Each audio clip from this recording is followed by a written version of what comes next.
Hello and welcome to Optimal Tarot, where foresight is 2020. Right now, I'm doing a general love read for the sign of Sagittarius. Saggies, what's going on with all my Sagittarius people out there? I hope everyone's doing well. Check it out, Sag. Today, we're looking into the past, the present, and the future in love. All right? So, this way we're going to get a full story, a good look at where you've been, where you are, and where you're going. Keep in mind, this is a general love read, so the messages may or may not resonate. If the messages do not resonate, please be sure to check your moon, Venus, and rising signs. And also, flip the roles when necessary. So, without any further ado, Sag, let's hop right in and let's take a good look at your past, present, and future in love. I'll lay all the cards down and then we'll read and clarify from there. So, Spirit, show us the past, present, and future for love, in love for Sagittarius. Show us the past, present, and future in love for Sagittarius. Show us the past, present, and future, Spirit, in love for Sagittarius. Oof, dropping already. Okay. And we have more. They just fell out. They said, you know what? We coming on out. Okay.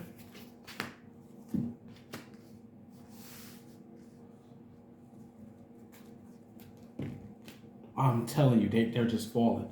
And that's too many, Spirit. I just need 3 more. Thanks. Oh, and also we are going to pull a card for the advice as well, okay?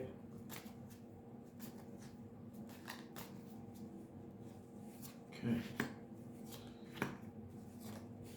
Wow, that's very interesting. Okay. Saggies. Saggies, huh? All right, let's talk about it. Okay, so we're going to do it like this: past, present, future, and then the advice. All right, bottom of the deck, though, I do want to note that we have the sun. All right, so something is, we either have clarity or happiness and or both, but we'll see. So what do we have here, Sag? In your past, we have the 5 of Wands, the King of Pentacles, and the 8 of Pentacles. This tells me that maybe you were in a committed relationship. Some of you may have been married, okay, that had some sort of contention or competition or petty fights and arguments, okay, but you were trying to work through them, okay?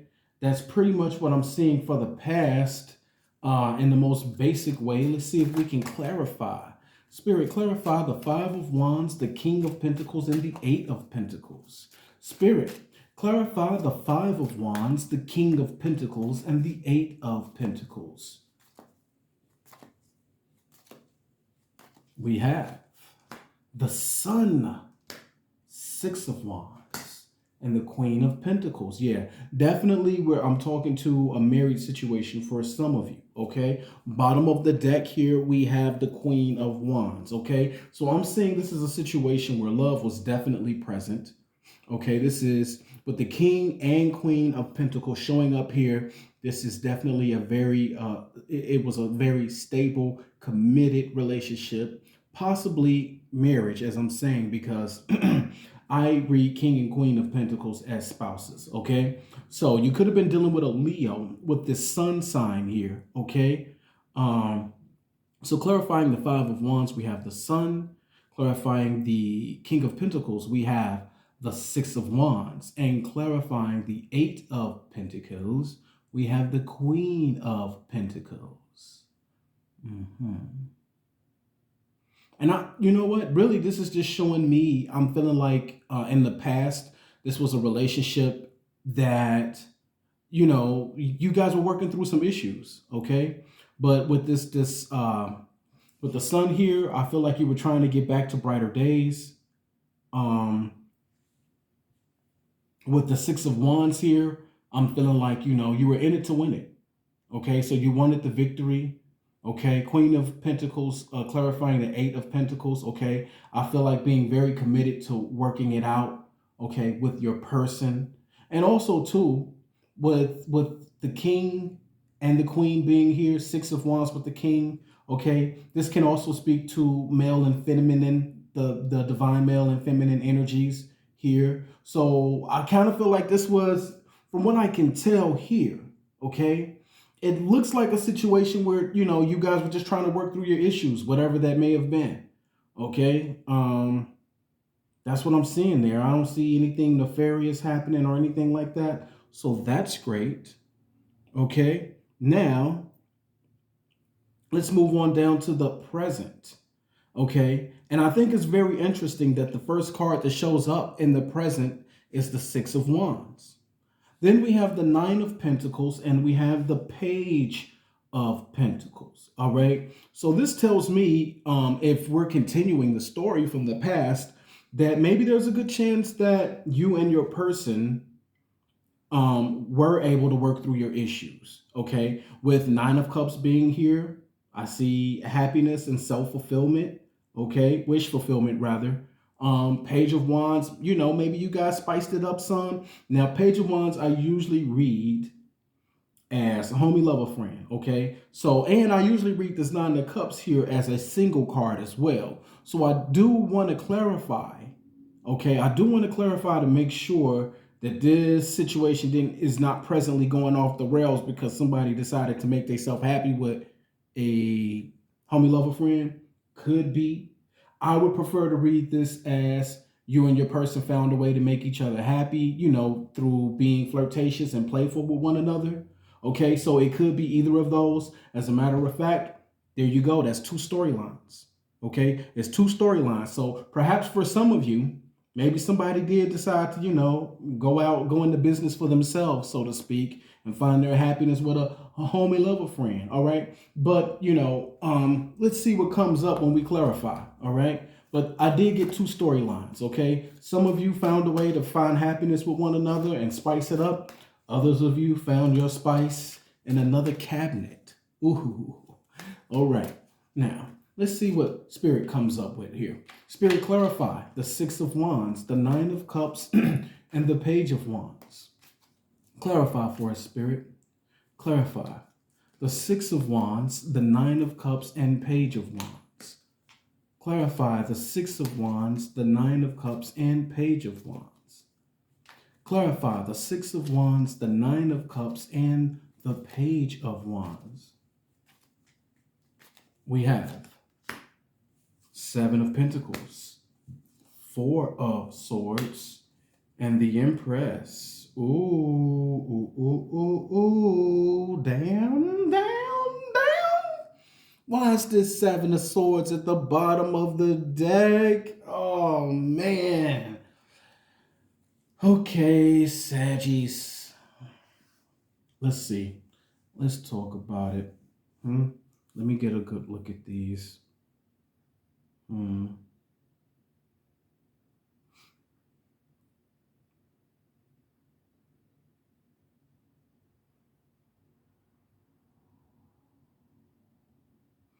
Man, oh, look, and I'm showing. I want to show you guys, okay, what I'm doing here, okay, because I didn't want to believe this, okay, but check this out. Check this out, okay. Here we go. Bottom of the deck was the Seven of Swords. Then I'm like, well, let's see what else comes, because sometimes this tells a story if you just read through the deck. Then after that, we had the Two of Pentacles. Now, I didn't take a look at the next card. Let's see what else we get. Damn, Page of Wands, homie, lover, friend. Giving to someone else. Okay. All right. So look. Okay. All right. So I'm going to put it to you like this. And it's not all of you, Sag, of course, okay? But you know if this is your story, okay? I feel like for some of you, okay, let's go back to the past. You had some issues. You wanted to work it out, and get back to the happy days, the good times, right? You wanted the victory. You wanted to work it out with your spouse, with your person, that situation. Okay. All right. And then here we go. Presently, I kind of feel like as we have the Seven of Pentacles clarifying the Six of Wands, this tells me that someone was tired of waiting for that victory. Someone got tired of waiting for things to get better. All right. Nine of Pentacles. Someone decided to go into business for themselves. This is self-fulfillment. Nine of Cups here. My bad. Not Nine of Pentacles, but the second card was Nine of Cups. Clarifying the Nine of Cups, we have the Four of Swords. This could even be a separation that may have happened. A separation may have occurred. Okay. So what I'm seeing here, then, and this is the part here that I really don't like. I really don't like this part. Then, like I said, the Page of Wands, that's my homie, lover, friend card. And then covering that is the Empress. Someone may have gotten pregnant. You may have had a child. Or someone had a child. And I'm feeling like it wasn't with the person that they should have been having a child with. It was with whoever they was messing around with. Okay? Or we can put it to you like this, Sag, okay? Because it's a whole lot of storylines now. We flipping roles here, okay? So I'm not feeling like this is you, Sag. I'm feeling like either the person you were dealing with could have been married, could have gotten you pregnant, or I'm feeling like you could have been a third party, and this is why they were dealing with you, okay? But maybe they got their spouse pregnant. Okay, it was something going on, and this is your reading. So I got to feel like this happened to you. If you were not the person who conceived outside of a union or connection, we'll say, okay, then this very well could have happened to you. Okay, and then I went through the story over here with the Seven of Swords, the Two of Pentacles, and I believe it was the Ace of Pentacles, or homie, lover, friend, then the Ace of Pentacles after that. So, yeah. So, Sag, a lot of y'all, okay? And like I said, it's still two storylines now, okay? Perhaps for some of you, you were able to fix it with your person and maybe a baby came in and helped make things better, okay? But I'm feeling like a good portion of you are dealing with a situation where somebody moved around and potentially got somebody else pregnant. Oof. Okay. Let's see what the future holds. Let's see. Okay. All right. So in the future, we have the Two of Wands, the Three of Wands, and the Four of Wands. Now, this is rare when cards fall in succession like that. 2, 3, and 4.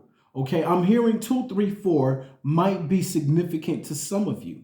If you are seeing the angel number 2, 3, 4, if you're seeing 2, 3, 4 a lot, look that up. It may be a message in there for you, okay? Look up angel number 2, 3, 4, especially if it's something you've been seeing often. I'm feeling led to tell some of you that, okay? Now, I feel like, okay. And once again, this is definitely has something to do with a marriage. Somebody is married somewhere in this equation because we have the Four of Wands. Okay, now Four of Wands is one of my favorite cards because I'm a sucker for love. And I think marriage, when entered into under the right circumstances, can be beautiful. Okay, so we got the Four of Wands here, which talks about stability, home life. Okay, but preceding that, we have the Two of Wands and Three of Wands. So I feel like in the future, Sag, you're going to have to make a decision on if you're going to move away from this situation or wait to see if this can be better or be fixed. Okay? Two of Wands always talks about a decision that needs to be made, a path that needs to be chosen. Three of Wands, that's usually the card for me that signifies distance or waiting. Okay, like waiting for your ships to come in this case, waiting to see if perhaps your person comes back around. All right. Four of Wands, because this is a significant connection. This isn't something you just throw out the window. Okay. Especially if you have a lot of time and assets or, invested in this person, in this connection. All right. Now, let's pull some cards for clarity and see what else comes up here. Spirit, clarify the Two of Wands, Three of Wands, and Four of Wands. Clarify the Two of Wands, the Three of Wands, and the Four of Wands. Clarify, Spirit. Clarify the Two of Wands, the Three of Wands, and the Four of Wands for the future in love for Sagittarius. We have Nine of Cups, Seven of Cups, 10 of Wands. Oof. Bottom of the deck is death. All right. So I'm feeling like here, this is definitely talking about a choice that you have to make with the Two of Wands. Nine of Wands, if we're going the route of predicting what's happening and seeing what's in the future, you want to do what's going to make you happy. The Nine of Wands tells me that, Nine of Cups here tells me that this is about you making a decision that's going to make you happy, okay? Problem is, with the Seven of Cups, I see you being confused as to what that is. So this is why you're in the waiting energy of the Three of Wands here, okay? Now, holding on though, okay? Now, if you take a look at this 10 of Wands, this is a heavy burden, but something that's really coming to my attention at this time, and I never really looked at this card so closely before. As you see, as heavy as this load may be, this person is holding on. Okay, so Sagittarius, I do see in the future this being a heavy burden for you, and it's heavy because you're holding on to it. So I don't see much changing in terms of, I really just see you, I really see you holding on to this. I see you holding on and hanging in there, holding on, hanging in there, and hoping that this gets better, because ultimately that is what will make you happy. I think when you think about the prospect of moving on or moving away, that may bring some doubt and confusion into you because it's not what you really want. Okay, what you really want is your stable relationship or commitment or marriage or whatever that may be. Okay, but considering all that may have happened here, it's a very heavy burden to shoulder at this time. Now, interestingly enough, what we have here is the death card at the bottom of the deck. You could be dealing with a Scorpio. Okay? And this tells me that, things very well could be over. All right? I'm really feeling like it could be over. The reason is because the next card after that is the Hangman. Because this is out of your hands. This is because what you're dealing with is based on decisions that someone else has decided to make. Furthermore, after that, y'all, the next one is the Tower, okay? There's really nothing you can do about this, and the Tower is falling, whether you like it or not. I really wish I had better news for you, Sag. The best thing I could say is if you resonate with this, the best thing you could probably do is accept it sooner than later. Yeah. But I'm seeing that, if you continue to hold on to this situation, I don't see it getting any better, at least not anytime soon. Okay. It'll be a heavy burden. Interestingly enough, the card that did not fall was the Three of Swords. I didn't see that, but I would imagine, that if this is your story, that couldn't be anything easy to deal with, okay? Which brings us to the advice. And in the advice, we have the Fool, okay? The Fool, a new beginning, okay? And I'm really reading this as a new beginning for you, not for this connection, okay? I really feel like The advice the Spirit is trying to tell you here is to start over new, a new beginning for yourself, okay? And energetically, I'm feeling like before you jump into it with anybody else, don't go from a toxic situation here and then try to do something new with someone new right away. Give yourself time to heal. Part of that new beginning for yourself involves healing, okay? Give yourself some time to get over this, do what you need to do. But the fool is a person that has fun, that seeks adventure, okay? Life is too short, okay? I know this is very hard to deal with, and I know to pick yourself up and start over is much easier said than done. Believe me, I've had to do it myself, and I know firsthand what a challenge that is, okay? But remember that when we first started with this reading, at the bottom of the deck was the sun, okay? So that tells me that happiness is still in the cards for you, but it's up to you to make the right decisions for yourself that will make you happiness, or that will bring you happiness. Okay, Sag? Drop me a comment. Let me know how you feel about it. Please be sure to like, share, and subscribe. And I'll see you all next time on Optimal Tarot. Peace and love.